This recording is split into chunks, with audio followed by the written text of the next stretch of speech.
Sa taong ito 2006 ay nagpapatuloy ang political crisis sa bansa.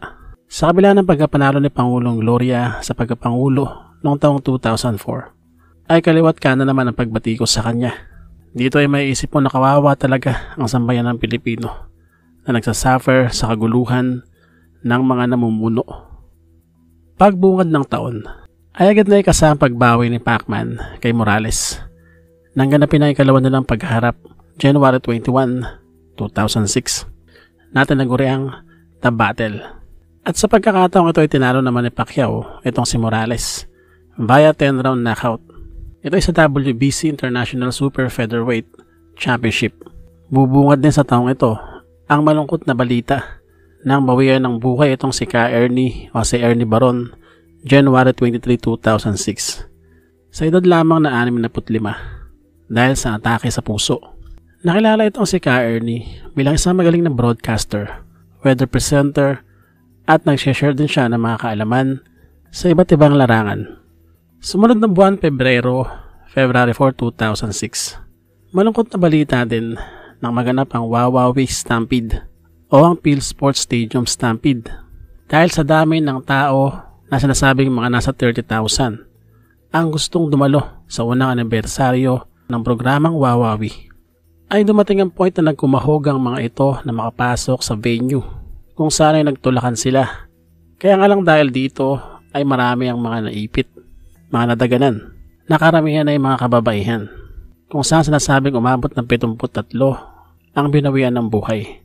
At ang karamihan ay mga katandaan na talaga, yung mga senior citizen na. Dahil sila yung talagang nadaganan ng gusto at hindi na nakahinga.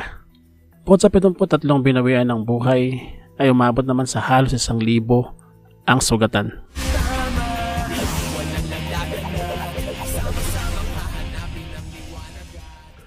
Sa kaparehong araw, February 4, 2006, ay nagpasimula sa ABS-CBN ang fantasy drama anthology na comics. Isang TV show na pinifeature ang ilang mga kwentong comics tulad ng Pedro Penduko, Kapitan Boom, Flash Bomba at marami pang iba. Ang babaeng hindi sexy, hindi pretty. Wala namang makikita dyan February 30 naman 2006 na magpasimula naman sa GMA7 ang Korean series na Ako si Kim Samsun. Isang rom-com series patungkol sa buhay ng isang baker na si Kim Samsun na mauugnay sa isang mayaman, gwapo na si Yoon Jin Hyun, isang restaurant owner at magkakagustuhan sila. Isang trahedya naman ang naganap February 17, 2006. Matapos ang mahigit 1 linggong pag-ulan, isang matinding mudslide ang naganap sa St. Bernard sa Southern Leyte. Kung saan bagaman sinasabing nasa 50 lang daw ang diniklarang nasawi, ay halos nasa 1,000 naman ang sinasabing nawawala na malamang ay patay na rin. Nagparami sa bilang ng matabunan ang isang paaralan at ang napakarami pa mga kabahayan sa paanan ng bundok na natabunan din daw. Isang pangyayari ito sa pinakamalubhang mudslides sa ating bansa. Mga kababayan, nagdeklara ako ng state of emergency dahil sa maliwanag at kasalukuyang banta sa Republika. Nag-alam martial law naman ang gobyerno nitong si Pangulong Gloria Arroyo nang magdeklara siya ng state of emergency February 24, 2006. Ito ay dahil sa banta ng destabilisasyon sa kanyang gobyerno ng mga militar, political opposition at mga komunistang grupo. Sa panahon ito ay napakagulo talaga ng bansa. Kaya naman gumawa ng aksyon itong si Pangulong Gloria. Ipinagbawal ang pagrarally at ang mga pagpuprotesta. At dahil nga sa kaguluhan ay nawalan ng pasok ang mga estudyante at ang ilang mga kumpanya. Narid din ng gobyerno ang ilang opisina ng mga dyaryo at pahayagan tulad ng The Daily Tribune. Kaya naman sa pagkakataon ito ay maalala mo talaga ang nangyari sa panahon din ni Pangulong Ferdinand Marcos. We hear that this arrest was under the Proclamation 1017 that our party Akbayan, which is part of Laban ng Masa, outrightly rejects as unconstitutional and illegal and simply being used to preserve the regime of Gloria Macapagal-Arroyo in power. It is just martial law in disguise. Mrs. President, I ask you to make the supreme sacrifice of resigning. Sa walang katapusang problema ng bansa pagdating sa politika, ay mawawala ka na talaga ng pag-asa. Yung kung paano ang ibang bansa ay patuloy ang pag-angat Sa iba't ibang larangan, tayo naman sa Pilipinas ay na-stuck na sa agawan ng kapangyarihan o problemang politikal, korupsyon, kalasingan sa kapangyarihan, at iba pang mga kalokohan ng mga nasa kinauukulan. Kaya naman ang mga mamamayang Pilipino ang lubos na nagdaramdam dito. Sa kaparehong araw, sa kabila ng kaguluhan sa bansa, ay ginanap naman sa Araneta.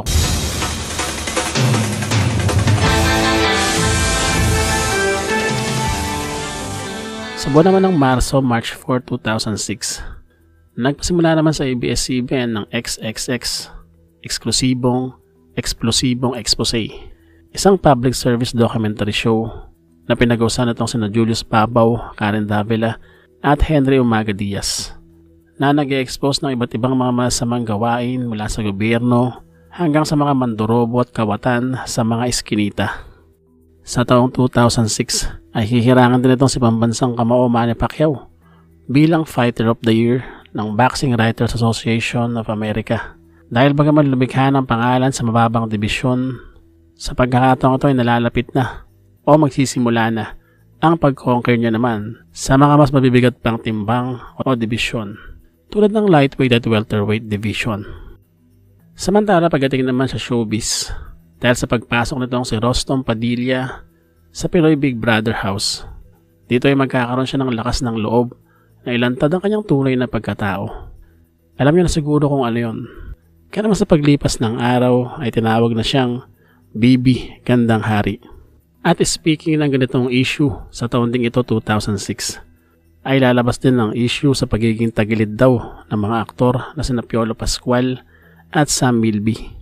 Dahil nga sa paggamit ng kapangyarihan nitong si Pangulong Arroyo noong nakaraang taon, September 26, 2005, ay inisyu niya ang Executive Order 464. Ito ay isang kontrobersyal na executive order kung saan pinipigilan niyang dumalo ang mga miyembro ng gabinete niya tulad ng mga leader sa kapulisan, military generals at ang mga senior national security officials na umaten sa mga congressional hearings. Ganong katindi itong si Pangulong Gloria. Ito rin kasi yung kasagsagan ng pag-iimbestiga sa kanya dahil sa issue nga ng Hello Garci. Kaya naman sa taon 2006 nga, buwan ng April 20, 2006, ay diniklara ng Korte Suprema na ang executive order na ito ay hindi nakasalig sa batas. Sa buwan naman ng Mayo, May 11, 2006, nang manalasa sa bansa ang bagyong Kaloy nang tumama ito sa Mindoro. Sa tindi ng pinsala sa bansa ay umabot ito ng mahigit 100 milyong halaga. At sinasabing 41 naman ang binawian ng buhay, kung saan 28 rito ay nalunod dahil sa paglubog ng isang motorboat na bumiyahe sa Masbate sa kasagsagan nga ng bagyo. Samantala sa taon ding ito ay na-hype ang pagkakaroon ng media o television network war pagdating sa pagkiklaim kung sino ba ang naunang nakakyat sa summit ng Mount Everest. Bagaman dokumentado kasi ang pag-ascend o pag-akyat nitong si Leo Oracion sa Mount Everest hanggang sa makarating ito sa summit noong May 18, 2006. Bagaman at itong si Dale Abenojar na sila raw ang unang nakakyat sa summit ng Mount Everest noong May 15 naman. So nauna daw sila ng 2 araw. May mga ibang naniniwala na totoo ang sinasabi nitong si Dale Abenojar. Pero meron din namang hindi. Kaya naman hanggang sa ngayon ay patuloy pa rin itong pinagtatalunan.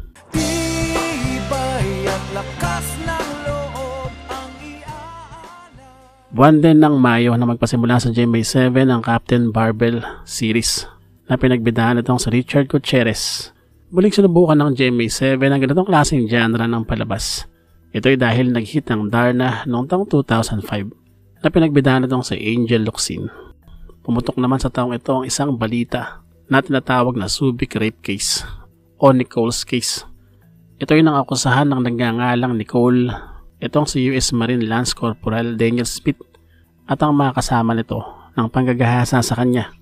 Pero itinanggi naman ito ng mga Amerikanong sundalo. At naging kontrobersyal nga rin ang balitang ito dahil sa pagkakaroon niya ng Visiting Forces Agreement ng US at ng Pilipinas. Sa pagdinig sa kaso ay nahatulan ng guilty itong si Daniel Smith dahil ang para siya ay mahatulan ng 40 taong pagkabilanggo. At bagaman gusto ng Amerika na kunin siya, ay hindi pumayag ang judge na humatol sa kanya, kaya naman sa Pilipinas siya ikinulong. Pero sa pagkatapos lang din ng taon ay na-transfer din siya sa pangangalaga ng US Embassy. At sa pagpapatuloy pa rin ng kaso, taong 2009 nang tuluyan na siyang ma-acquit nang mabago ang desisyon ng korte. Ito ay dahil daw sa pabago-bagong statement nitong si Nicole. June 19 naman 2006, nang siyam na raan nakatawang mag-evacuate malapit sa Mount Pulusan. Ito ay dahil sa ang bulkan ay nagbuga ng usok at ng abo.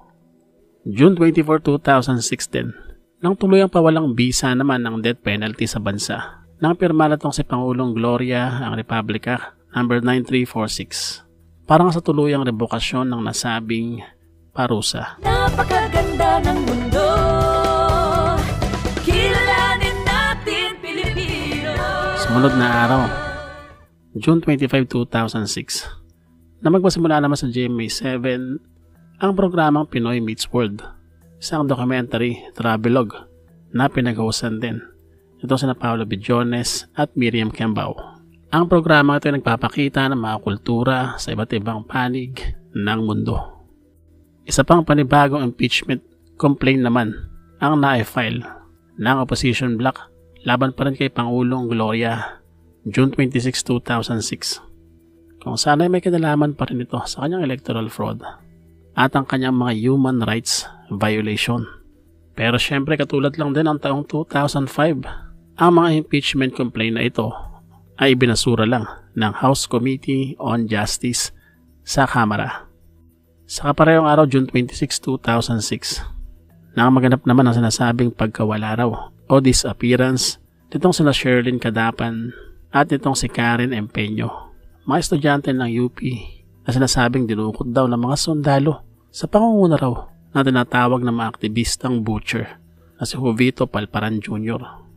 Sinasabing membro daw kasi ng NPA itong si Cadapan at Empeño, kaya dinukot sila. Pero syempre mali pa rin yun. Sa panahon nitong si Pangulong Gloria ay naging malakas ang loob daw nitong si Palparan. Nasagupain ang mga lumalaban sa gobyerno. At dahil naman sa testimonya ng isang saksi na nagngangalang Raymond Manalo, ay dinukot nga daw itong si Cadapan at si Empeño at pinahirapan ng grupo nitong si Palparan hanggang sa bawian ng buhay ang mga ito. At dahil sa testimonyang ito, ay kinasuhan itong si Palparan at ang iba pa niyang mga kasamang opisyal na militar. At sa pagdinig naman ng kaso, 2018, ay nakatulan ng habang buhay na pagkabilanggo itong si Jovito Palparan dahil sa dami ng kanyang mga human rights violation. Samantala, magpapatuloy sa taong ito ang pagsigla ng music industry, kung saan marami pa mga OPM band ang magre-release ng mga kanta at mga album. Sisikat ang kantang Taralets ng Imago.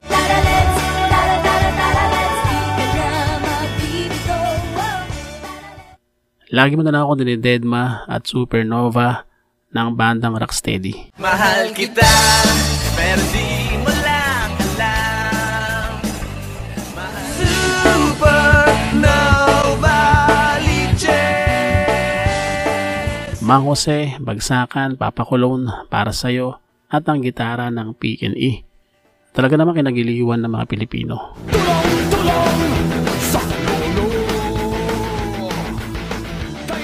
Nandito na ang Papa Colon. Basta para sa'yo, ako'y magbabago.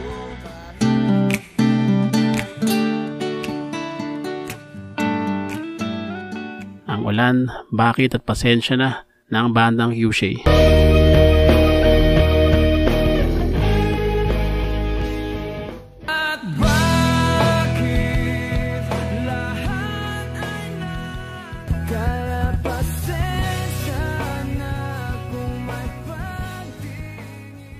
Ang isang bandila naman ng bandang River Maya.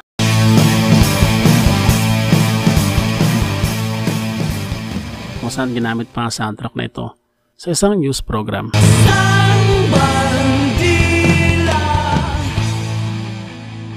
Ang Sandalan at Magsasaya ng bandang Six Cycle Mine.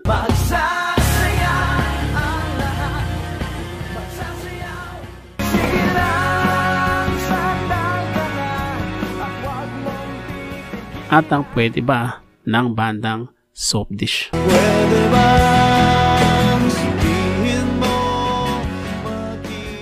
July 2, 2006, naganapin naman sa Araneta Coliseum ang mano a mano. Ang laban na itong si Manny Pacquiao at itong si Oscar Larios. Ito ay sa super featherweight fight kung saan ay nagwagi itong si Manny Pacquiao via unanimous decision. Kaya naman ang sumunod na araw, July 3, 2006, matapos nga ang laban niya kay Larios, ay ginawaran ni Pangulong Arroyo itong si Manny Pacquiao ng Order of Lacandula. Ito ay sa ranggong Champion for Life. July 14, 2006 naman, nang bahagya naman magbugan ng abo at lava ang Mayon Volcano, dahilan para itaas ng PBOX ang alert level sa level 3, dahilan para mag-evacuate na ang mga tao sa paligid ng bulkan. Balitang balita din sa taong ito, 2006, na magkaroon daw ng leakage sa nursing exam, ang exam ng PRC. Siyempre pag nagkaroon ng leakage, marami ang makakapasa. Ito ay noong July 14, 2006.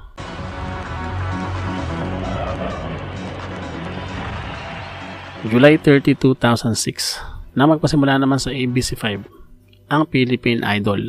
Ito yung Philippine franchise o Philippine version ng American Idol, kung saan pinag-hosan ito ni Ryan Agoncillo kasama si Ryan Cayabyab, Pilita Corrales at Francis M. At tatanghaling kauna-una ang Philippine Idol itong si Mau Marcelo. August 10, 2006, nang maitatag ang kontrobersyal na water and wastewater service provider na sinasabing konektado at pag-aari daw ng political family na Villar. Naganap naman August 11, 2006 ang sinasabing isa sa pinakamalalang oil spill sa ating bansa ng isang oil tanker na nagngangalang MT Solawan ang lumubog sa katubigan ng Guimaras at Negros. Ang oil tanker na ito sinasabing may karga raw na mahigit 2 milyong litro ng bunker fuel dahil para kumalat ito sa dagat. Ang sama ng panahon ang tinuturong dahilan ng paglubog ng barko at ang pagkalat naman ng langis sa karagatan ay nakaapekto naman at nakasira sa ilang mga marine sanctuaries at mga mangrove reserves ang ilang mga munisipalidad ng Guimaras at nagpalala rin ang sitwasyon ng maapektuhan siyempre ang buhay at kabuhayan ng mga naninirahan sa lugar. Samantala isa pang Netherlands show naman na nahawig sa PBB o sa Pinoy Big Brother ang may papalabas din sa ABS-CBN. At ito ay tinawag na Pinoy Dream Academy. Reality TV show din na nakapokus naman sa paglikha ng isang superstar sa larangan ng musika o pagkanta, kung saan ay makikilala dito at sisikat itong sina Bugoy Drilon, JR Shabok, Ronel Yang at ang Grand Star Dreamer na si Yeng Constantino. lilipad ako para lang sa'yo.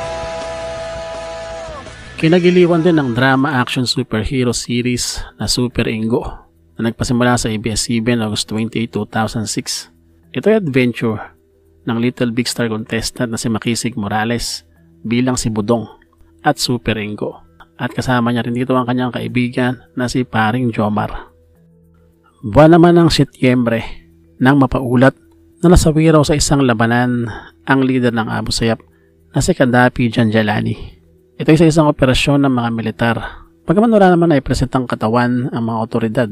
Kaya naman ang sinasabing pagkamatay daw nitong si Janjalani ay kinwestiyon at pinagdudahan ng mga Pilipino. Samantala tagumpay din ang sambayan ng Pilipino ang naging tagumpay nitong si Efren Bata Reyes noong September 11, 2006. Ito ay na magkampiyon siya sa World 8 Ball Open Championships. September 28, 2006, nang lumikha ng malaking pinsala sa bansa ang bagyong Milenyo, kung saan nagkaroon ng malawakang pagbaha, malawakang blackout, dahilan para suspindihin ang klase at maging ang ilang mga trabaho. Samantala ilan pa mga OPM rock songs ang mapapakinggan sa iba't ibang estasyon ng radyo sa taong ito, tulad ng bitiw ng Sponge Cola, Huwag kang bibitiw bigla. Huwag kang bibitiw. hanggang kailan ng Orange and Lemons, Umuwi ka na baby, di na ako sanay. Dahil Ikaw ng True Faith, Dahil ikaw ang sigaw ng puso ko, ikaw na Beer ng Itchy Worms, basta ang pinsaan. Tulog Na ng Sugar Free,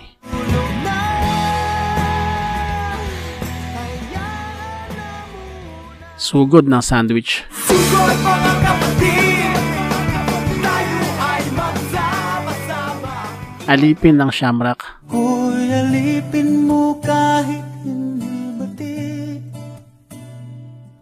Sabihin mo na ni Tapso Sara. Sabihin mo na kung anong gusto mo. Hawak kamay nitong si Yen Constantino. Hawak kamay, di kita iwan sa At ang Martyr Nubera, Dubidu ng Kamikaze. At syempre na sinasabing pinaka-best song daw ng taong 2006. Walang iba kundi ang Darna ng Kamikaze din. Ang almusal ay sigawan, ang hapunan natin. Dubi-dubi-du, binubi-du, dubi-dubi-du, binubi-du. Awit na nalalawagan, baka sakaling na October 17, 2006 naman. Nang makagirian naman ng mga taga-suporta ni Mayor Jejomar Binay, ang Department of the Interior and Local Government. Tumanggi kasi itong si Binay sa inihain sa kanyang suspension ng DILG. Ito ay dahil sa bintang sa kanya na paggamit niya raw at ng mga kasama niya ng mga ghost employees. Nang sa ganun ay pasahuran ng mga ito. Siyempre paano mo naman sasahuran kung wala naman talaga? So saan daw napunta yung mga pera? Sabing binulsa raw nila. Pero siyempre tatanggi ito ni Jejomar Binay. Kaya naman hindi siya umalis sa kanyang pwesto kahit pa siya ay sinuspindi na. At dahil nga sa tindi ng tensyon ay nagbaba na lamang ang Court of Appeals ng TRO para kansilahin nga ang suspension nitong si Binay. So ibig sabihin na hindi na siya nasuspindi. At sa paglipas pa ng mga panahon ay tuluyan niyang na-dismiss ang akusasyon laban dito kay Mayor Binay. October 20, 2006 nang maminsala rin sa bansa ang bagyong Paeng. Isang super typhoon na sinasabing umabot ng signal number 4. Lumikha rin ito ng malawakang baha at gumawa ng maraming damages sa mga kabahayan. 34 ang binawian ng buhay at sinasabing umabot naman ng 1 bilyon ang naging pinsala. Sa katapusan ng buwan ng Oktubre, October 31, 2006, nang malikha ang Sharif Kabunsuan, isang panibagong probinsya na binuo. Ito ang sinasabing pang-80 probinsya sa Pilipinas at pang-6 naman sa ARMM. Isa pang super typhoon ang pumasok din sa bansa. Buwan naman ng November 11, 2006, ang bagyong Queenie na tumama din sa Luzon, kung saan isa naman ang binawian ng buhay. Naganap naman November 18, 2006, ang labang nagpasya sa rivalry nitong sina Manny Pacquiao at Eric Morales, ang Pacquiao-Morales 3 o ang tinatawag na Grand Finale. At ito ay sa WBC Super Featherweight fight pa rin. At tulad din ng ikalawang laban ay muling dinomina nitong si Pacman ang pakikipagtunggali niya dito kay Morales, kung saan ay 3 beses na itong napatumba hanggang sa manakot niya na nga ito ng round 3. Dito sa mga panahon ito ay sikat na sikat talaga gusto itong si Manny Pacquiao. Hindi lang sa bansa kundi maging sa buong mundo na.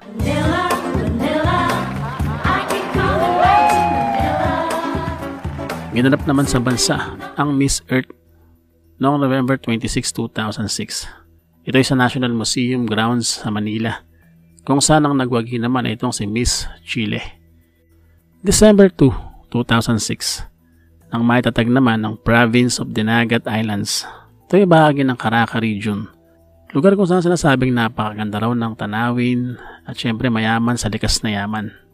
Nakilala rin sa surfing at travel adventure. Isa pang bagyo ang pumasok sa bansa, December 8, 2006, ang bagyong Senyang na tumama naman sa Kabisayaan na naging dahilan ng kanselasyon ng 2006 ASEAN Summit na gaganapin sa bansa. Nasabing 78 ang binawian ng buhay at $1.9 million naman ang naging pinsala. Sa taon ding ito, bukod sa mga Tagalog ay sisikot din ang mga English OPM songs tulad ng Constantly nitong si Nina,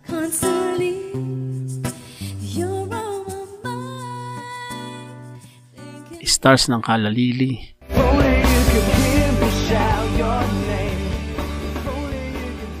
Invincible at Everything You Do nitong si Christian Bautista, I was damaged by the fall. Got the wind knocked out of me. Baby, when you sleep, I watch you breathe in. Alive ng Frio, Make me alive, make me suffer, make Blue Sky ng Hale, sky when tomorrow. Back to Me at Borrowed Time ng Cushey,